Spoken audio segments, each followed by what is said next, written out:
आज यानी कि 22 फरवरी को शैतान का ट्रेलर रिलीज कर दिया गया है। आगे वीडियो में कुछ ऐसे हिडन डिटेल के बारे में बात करेंगे जो आपने नोटिस नहीं किया होगा। जैसे कि अगर आप ध्यान से देखोगे तो अजय के हाथ में चाकू घुसा है। यह चाकू कहां, कब, कैसे घुसा और उसने इस चाकू को निकाला क्यों नहीं। आर माधवन ने चार्ली यानी कि अजय देवगन की बेटी को कब और कैसे बस में कर लेता है। ऐसे बहुत सारे हिडन डिटेल। आई होप आप वीडियो का एंड तक जरूर वॉच करोगे। हाँ, तो इसकी कहानी जादू टोना वाली है जिसमें आर माधवन शैतान का रोल प्ले कर रहे हैं। अजय देवगन और ज्योतिका हस्बैंड वाइफ का रोल प्ले कर रही है जिनके पास 2 बच्चे हैं, एक लड़का और एक लड़की। ट्रेलर के शुरुआत में हमें दिखाया जाता है एक घर है जो जंगल के बीचों बीच में बना हुआ है। उसके बाद ज्योतिका की आवाज सुनाई देती है जो कि बहुत ही ज्यादा डरी हुई थी। 100 नंबर पर कॉल करके कहती है कि मेरे घर में कोई जबरदस्ती घुस आया है और मेरी बेटी को पता नहीं क्या कर दिया है। यहाँ पर एक हिडन डिटेल है कि इसने 100 नंबर पर ही कॉल क्यों किया, क्योंकि यह घर जंगल में बना हुआ है और इसके आसपास कोई भी पुलिस स्टेशन नहीं होगा, जो कि कमाल का डिटेल था। उसके तुरंत बाद दिखाया जाता है कि वह आदमी घर में किस बहाने से घुसता है। फोन का बैटरी कॉन्क ऑफ कर गया।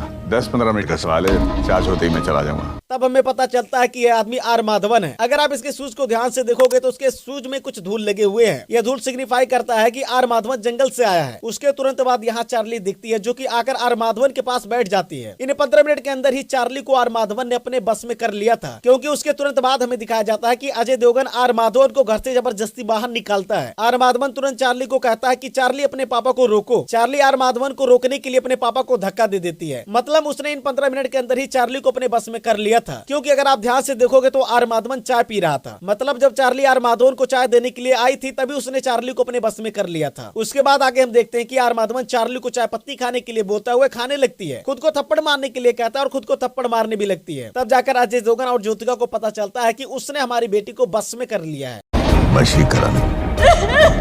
ये आपकी लाडली मेरी कठपुतली है। आगे में पता चलता है कि आर माधवन उस लड़की को अपने साथ ले जाना चाहता है और उसके परिवार वाले उसे रोकने की बहुत ही ज्यादा कोशिश करते हैं, लेकिन तभी आर माधवन उसे गैस सिलेंडर से ब्लास्ट करने की धमकी देता है, जिससे डरकर उसे जाने देते हैं। इस कहानी में एक ट्विस्ट और आता है कि चार्ली अपने भाई को क्यों मारना चाहती थी। अगर आपने ट्रेलर को ध्यान से देखा होगा तो चार्ली 2 बार अपने भाई को मारने की कोशिश की थी। यहाँ पर चार्ली अपने भाई को दौड़ा रही थी और उसकी माँ उसे रोक रही थी, लेकिन बावजूद इसके अपने भाई को टक्कर मारकर नीचे फेंक देती है एंड यहाँ पर छत से भी एक बार फेंक देती है। अगर आप इस सीन को ध्यान से देखोगे तो अजय के हाथ में एक चाकू घुसा हुआ है। आखिरकार यह चाकू कब घुसा? आप इस सीन को 0.1 के स्पीड से देखोगे तब पता चलेगा कि यह चाकू चार्ली ने ही अजय देवगन के हाथ पर घुसाया था। अब उसने चाकू क्यों नहीं निकाला, जब हम मूवी देखेंगे तब पता चलेगा। यहाँ पर बहुत सारी गुड़िया दिख रही है और एक गुड़िया लाल कलर की दिख रही है। दरअसल यह गुड़िया ज्योतिका को प्रेजेंट करता है, क्योंकि टीजर में हमने देखा था यह दोनों औरतें जंगल में अजय से फाइट कर रही थी और यहाँ पर वही औरतें अजय को घसीटते हुए ले जा रही है। और हमें लास्ट में पता चलता है कि आर माधवन यहाँ पर बहुत सारे लड़कियों और औरतों को बस में करके रखा था और मुझे लगता है इन सभी को इस आग के कुंड में डालेगा। तो बस इस ट्रेलर में इतना ही था। यह ट्रेलर मुझे तो ठीक ठाक लगा। कुछ लोग कह रहे हैं कि यह मूवी वश मूवी का रीमेक है। तो यह ट्रेलर आपको कैसा लगा कमेंट करके बताना और वीडियो को लाइक करके चैनल को सब्सक्राइब कर लेना।